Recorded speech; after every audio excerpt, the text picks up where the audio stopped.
Il était une fois dans une forêt un tout petit loup. Ce petit loup était né, mais hélas, sa maman n'avait pu rester en vie pour s'occuper de lui, et le petit loup était resté tout seul au milieu de la forêt. Heureusement, un chien qui passait par là, qui habitait le village à côté de la forêt, entendit les petits jappements du petit loup et s'approcha pour voir de quoi il s'agissait. Quand il vit le tout petit loup qui ouvrait à peine les yeux et qui le regardait avec l'air de dire « Oh, j'ai faim, j'ai faim !» Le petit chien n'eut qu'une idée. Il attrapa le petit loup par la peau, comme fait une maman chat avec ses chats, et il l'emmena dans le village où il habitait. C'était en Belgique, dans un petit village belge, à côté d'une forêt. Là, le petit loup arriva chez une maman chien qui avait une portée de petits chiots et qui accepta de nourrir le petit loup. Cette chienne habitait dans le village et avec tous les chiens du village, elle passait son temps à aller de maison en maison, de poubelle en poubelle, de passant gourmand en passant gourmand pour essayer d'attraper de la nourriture. Le village était très très grand, on aurait presque dit une ville. Et c'est ainsi que le petit loup vécut au milieu des chiots qui, comme lui, grandirent. Il ressemblait beaucoup aux petits chiots de sa nouvelle maman. Il avait grandi avec eux, il avait un comportement exactement pareil à eux. D'ailleurs, les chiens descendent tous du loup, n'est-ce pas? Alors, le petit chien et les petits chiens et le petit loup étaient frères et sœurs. Ils passaient leur temps à courir dans les rues, à se promener, à visiter, etc., etc. Un jour, le petit loup rencontra une petite fille qui le trouva tellement mignon qu'elle le montra du doigt à sa maman et lui dit « Maman, regarde le gentil chien, regarde le gentil chien !»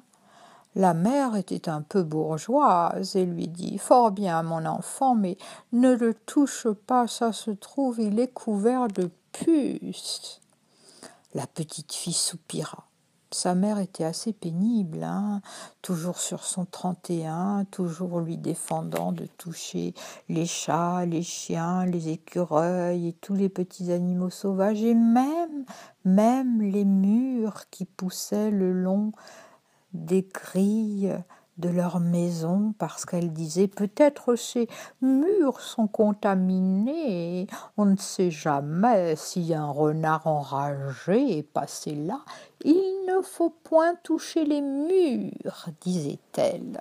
Et de même pour les framboises sauvages et même pour les fraises sauvages, elle n'avait droit de manger que des légumes achetés et des fruits achetés au marché et lavés à grande eau pour éliminer toute trace de polluants. La petite fille était donc un peu triste car ce petit chien-là, qui était en fait notre petit loup, elle le trouvait si mignon. Alors, en cachette, elle sortit de sa poche son goûter, qui était un chausson aux pommes, et en s'éloignant, en tenant la main à sa mère, de l'autre main, elle jeta le chausson aux pommes. Le petit chien, qui était en fait un petit loup, attrapa le chausson, se lécha les babines et suivit la petite fille et sa maman. La petite fille et sa maman habitaient une maison avec un grand portail devant. Elles entrèrent, le petit loup, le petit loup se cacha et il attendit devant le portail. Il était C'est vrai qu'il n'avait pas très bonne mine, il était tout dépenaillé, il était tout sale, et c'est vrai qu'il avait quelques puces sur lui, et en plus, comme il avait plu, il avait de longs poils qui lui tombaient dans les yeux, et c'est vrai qu'il avait l'air un peu loup des rues, chien des rues. Et tout à coup, il entendit un bruit. C'était la fenêtre qui s'ouvrait. La fenêtre donnait sur la rue, et c'était la petite fille qui ouvrait la fenêtre et qui vit le petit loup et qui lui cria « Coucou, coucou !» Le petit loup secoua la tête et la regarda. Et elle demanda à sa maman « Maman, je peux aller jouer dans le jardin ?»« Mais bien sûr, ma chérie, mais ne sors pas. » Et la petite sortit dans le jardin et elle s'approcha du loup et lui dit « Oh !» Ils étaient séparés par la grille et lui dit « Oh, petit loup, mais que tu es mignon, mais tu m'as l'air un peu sale, hein? Oh, on dirait que tu es une guenille, guenillon. Oh, guenillon. » À ces mots, le petit loup, qui trouvait le mot très gentil, se mit à remuer la queue et à sourire. Et la petite fille dit « Guenillon, mais oui, ça te va très bien, ça te va très bien. Écoute, tous les jours, je t'apporterai mon goûter de 4 heures. Mais alors, il faudra pas que tu fasses comme si tu m'avais vu, hein, parce que ma maman, elle sera pas contente. D'accord ?» Le petit loup, qui comprenait tout, acquiesça. Et c'est ainsi que tous les jours, à 4 heures, la petite fille donna au petit loup son goûter. Et le petit loup devint fou d'amour et d'amitié pour cette gentille petite fille, très bien élevée, et qui, malgré ses puces, malgré ses parasites, malgré sa fourrure toute poupoutante, malgré... Enfin quoi, il avait l'air d'un chien de rue, hein, et pas d'un chien qui va tous les jours chez le toiletteur. Eh bien, malgré tout cela, la petite fille s'était pris d'une telle amitié pour lui qu'elle faisait tout pour lui faire plaisir. Un jour, elle lui apporta même un dessin qu'elle avait fait de lui. Un jour, Guenillon se promenait dans la rue, toujours en quête de nourriture. Il jouait avec une petite pierre, il regardait de ci, de là, s'il n'y avait pas un peu de morceaux de saucisse ou quelque chose à manger, lorsqu'il entendit un petit cri. Curieux, il s'approcha. C'était Gargantua, le chien. Gargantua était un monstre, méchant, féroce, qui essayait d'attraper les enfants pour leur croquer dans la cuisse ou le mollet. Gargantua était un chien très mal élevé, qui était très très agressif et généralement il était attaché et ne bougeait pas de sa niche. Mais là, il avait coupé la corde de sa niche et il se promenait dans la rue en attaquant tout ce qui bougeait. Guenillon se mit à trembler parce qu'il avait peur de Gargantua, qui était si énorme, si grand, lui n'était encore qu'un tout petit loup. Alors, quand il vit que Gargantua essayait de martyriser un petit chat, Guenillon se jeta sur le chat pour le protéger. Le petit chat réussit à s'enfuir, mais Guenillon se trouva roué de coups, tout griffé, tout déchiré. Mais enfin, il réussit à se sauver et Gargantua fut rattrapé par son maître qui le rentra chez lui et qui le lendemain, ça tombait bien, partait en vacances dans sa caravane pour partir au bord de la mer, passer les 6 mois d'hiver au bord de la mer à Sainte-Marie, dans le sud de la France, et c'est ainsi que tout le monde dans le village dit « Ouf, bon débarras, plus de gargantua ». Mais cependant, notre petit loup Guenille-Guenillon était tout amoché par les coups qu'il avait pris, par les morsures, par les griffures. Il était tout piteux. Et c'est alors que passa la petite fille. Sans sa maman, la petite fille revenait de son cours de violoncelle. Elle portait à la main un énorme violoncelle. Quand elle vit le petit chiot, le petit loup, elle lui dit « Oh, comme tu as l'air malade, il faut que je m'occupe de toi. Tant pis, reste là, attends-moi. » Et vite, vite, vite, elle courut dans sa maison, entra par une porte dérobée dans sa chambre, retira son violoncelle de son étui, reprit l'étui du violoncelle, refonça dans la rue, et elle mit le petit chien dans l'étui du violoncelle qu'elle mit sur son dos, et elle rentra à la maison par la porte principale. « Bonjour, ma chérie, dit sa mère. « Bonjour, maman. Tu vas poser ton violoncelle, tu vas te laver les mains, on va bientôt dîner. »« Oui, maman, dit la petite fille. Elle monta dans sa chambre, qui était au premier étage. Là, elle ouvrit l'étui du violoncelle et en sortit Guenille-Guenillon, qui était tout tremblant, tout saignant, tout mal en point. Elle lui dit « Ne t'inquiète pas, je vais m'occuper de toi. Tout à l'heure, maman va à un concert avec papa, on sera tous les deux, je m'occuperai de toi. Tiens, prends mon petit chausson aux pommes du goûter, repose-toi, je reviens te voir tout à l'heure, après dîner, quand mes parents seront partis. » Et quand monsieur et madame Glingudon partirent pour leur concert, la petite fille se trouva toute seule avec Guenille-Guenillon. Elle lui dit « Je vais te soigner, je vais te soigner ». Elle le mit dans la baignoire, elle le lava, elle lui mit du bon savon de Marseille, elle lui brossa les cheveux, enfin la fourrure, elle passa le sèche-cheveux, elle désinfecta ses blessures, elle mit de l'antiparasite et de l'anti-puce à base de menthe, car les puces détestent l'odeur de la menthe. Et enfin, elle le peigna. Elle recousit même, recoudre, je recous, tu recous, il recoud. Elle se mit donc à recoudre, même une ou deux petites plaies qu'il avait et qui étaient bien, bien moches. Mais comme elle cousait joliment, elle réussit à lui coudre la peau après lui avoir mis un petit peu d'anesthésiant local.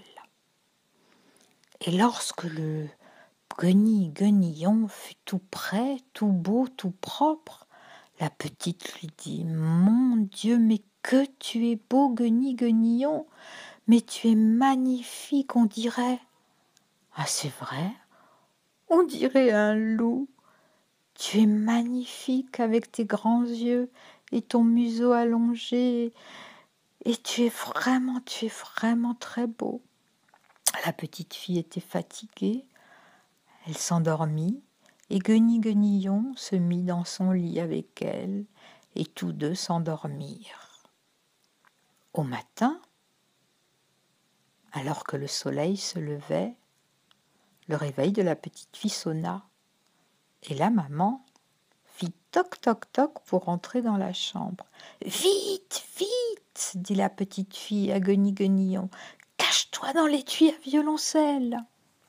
Guenille-Guenillon se cacha dans l'étui à violoncelle, et la petite fille ouvrit la porte à sa maman, se leva, s'habilla et lui dit « Maman, je vais y aller, j'emmène mon violoncelle, on va s'entraîner un petit peu à l'école. » C'était pas tout à fait vrai, c'était même un mensonge, et il faut pas trop mentir à sa maman et à son papa.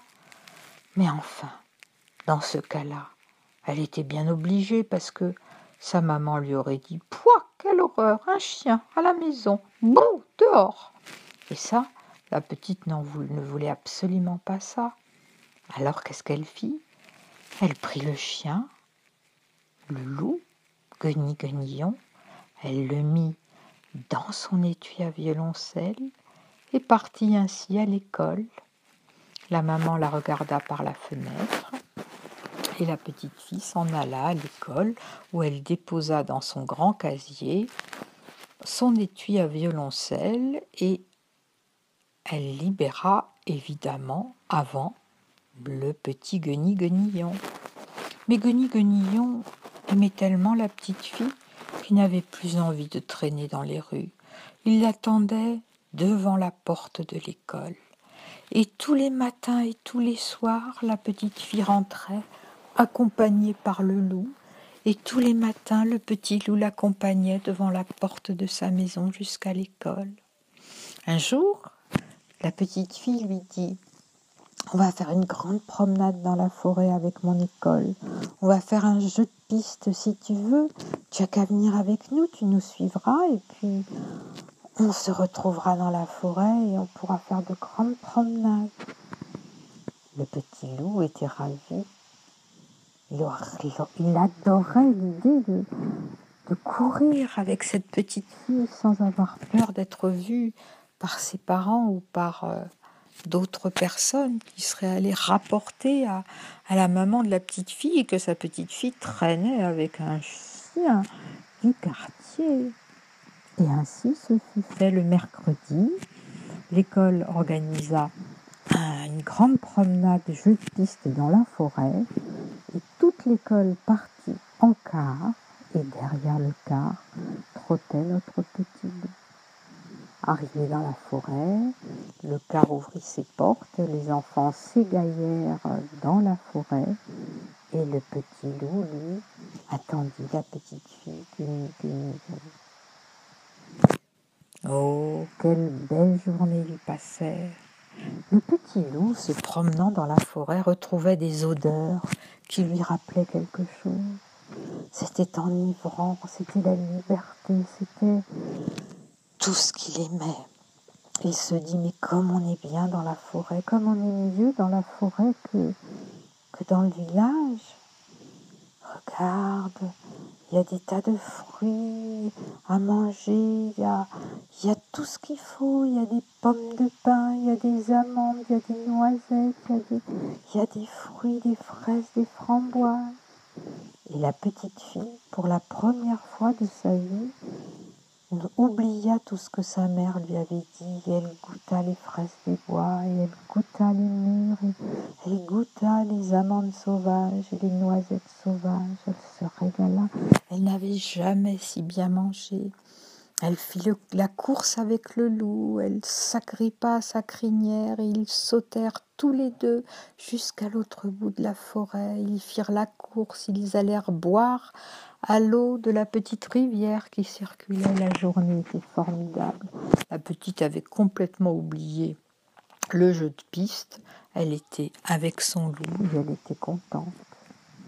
Puis il y eut un grand coup de sifflet. Les maîtres et les maîtresses appelaient les enfants pour rentrer dans le bus, pour rentrer à l'école. La petite fille enlaça son petit loup Guenille-Guenillon et lui dit: « À demain alors, je dois rentrer, tu nous suis ?» Le loup Guenille-Guenillon la regarda et lui dit: « Écoute ma petite, je ne vais pas rentrer au village. J'ai pris beaucoup de goût à être dans la forêt et c'est là que je me sens bien, c'est là que je veux rester. » La petite fille se mit à pleurer. « Mais petit loup, si tu es dans la forêt et si moi je suis au village, jamais plus on ne se verra. » « Mais bien sûr que si, » dit Guenille-Guenillon. « Je viendrai te voir, je viendrai te voir, pas tous les jours, mais je viendrai te voir tous les mercredis. Et je te raconterai tout ce que j'ai fait et tout ce que j'ai vu. Et toi, si tu peux, tu viendras aussi me voir dans la forêt. » Et c'est ainsi que Guenille-Guenillon retrouva les grands espaces, la forêt, les bois, les senteurs, les fruits et la liberté d'être dans son élément naturel. La petite fille était bien un peu triste de rentrer chez elle et de n'avoir plus personne pour l'emmener et la ramener de l'école. Mais enfin, tous les mercredis, elle retrouvait Guenille-Guenillon et le bonheur de le voir était si grand qu'il lui faisait oublier la tristesse de ne pas l'avoir vu le reste de la semaine. Et puis, Guenille-Guenillon devenait grand, devenait fort. Il avait dépassé en taille tous les autres petits chiens du village. Il commençait à être si grand et si fort qu'il commençait à ressembler à un loup. 6 mois se passèrent et un jour, Gargantua rentra de son voyage dans le sud de la France. Et un jour que la petite fille se promenait en lisière de la forêt, il bondit, prêt à attaquer la petite fille. C'est alors, au moment où Gargantua allait planter ses crocs dans le mollet de la petite fille, qu'une bête énorme surgit devant lui et lui intima l'ordre de partir par des grognements tellement menaçants que Gargantua se fit tout petit, se fit tout soumis et promit de ne plus agresser plus personne, et il partit, la queue entre les jambes, rejoindre son maître et sa niche, et parole de petite marchande de sable, plus jamais il n'attaqua quiconque, si ce n'est son maître fort méchant qui le maltraitait et qui le rendrait agressif, car de nature le chien était gentil, c'est son maître qui l'avait fort mal élevé, et tant pis pour lui, ce fut le maître qui prit des coups de morsure dans les mollets. Fermons la parenthèse. Mais qui donc avait sauvé la petite fille ? Qui était cet énorme animal, très beau, très fort ? Mais oui, c'était Guenille-Guenillon, qui était devenu un fort beau loup sauvage, aux poils luisants, à l'œil aiguisé. Il était grand, il était fort, il était magnifique, il sentait bon le sable chaud et les feuilles mortes de la forêt, et la truffe sauvage, et la fraise et la framboise. La petite fille, sans aucune peur, mit ses bras autour du cou de Guenille-Guenillon et lui dit : « Tu m'as sauvé la vie, Guenille-Guenillon, tu m'as sauvé la vie. » D'un coup de râpe, le loup lécha la joue de la petite fille, et la petite fille voulut en faire autant, et vroup, elle lui lécha le museau, mais elle avait dans la bouche un gros chewing-gum, et le gros chewing-gum resta collé au museau de Guenille-Guenillon, qui ne s'en aperçut pas. Et c'est ainsi qu'ils se séparèrent. La petite fille rentra chez elle et le loup rentra dans sa forêt où il s'était fait énormément d'amis, dont un certain hibou qui était très sage, qui parlait toutes les langues et qui aimait beaucoup notre loup, dont il avait appris à apprécier les qualités. Personne ne lui fit la remarque, ni ne lui dit que son museau était un peu gonflé d'un certain côté où le chewing-gum s'était collé, mais personne ne lui fit la remarque. Tout le monde respectait le physique de ce loup hors du commun. Le temps passa, les poils poussèrent, le chewing-gum resta en place, et c'est comme ça que Guenille-Guenillon eut un morceau de son museau un peu plus haut que l'autre. C'était le morceau où le chewing-gum s'était fossilisé et où des poils lui avaient poussé dessus. Guenille-Guenillon resta dans la forêt. Il trouva une charmante louve, La petite fille grandit elle aussi, et une fois qu'elle fut devenue grande, elle vint très souvent dans la forêt, et elle et le loup, Guenille-Guenillon, se promenaient très souvent. Elle lui racontait ses rêves, il lui racontait les siens, et c'était une amitié extraordinaire que celle de ce loup redevenu sauvage et de cette petite fille devenue grande et qui continuait à le câliner comme s'il était resté son ami de toujours. En souvenir, Guenille-Guenillon garda son chewing-gum fossilisé sur le museau et la petite jeune fille, de temps en temps, l'embrassait dans le cou et lui disait « Ah, Guenille-Guenillon, dire que je t'ai appelé comme ça et que maintenant tu es le plus beau loup du monde. » Car il était devenu évident en grandissant que le loup n'était pas un chien, mais qu'il était bien un loup. C'était l'histoire de Guenille-Guenillon, le loup, qui avait un chewing-gum fossilisé sur le bout du museau.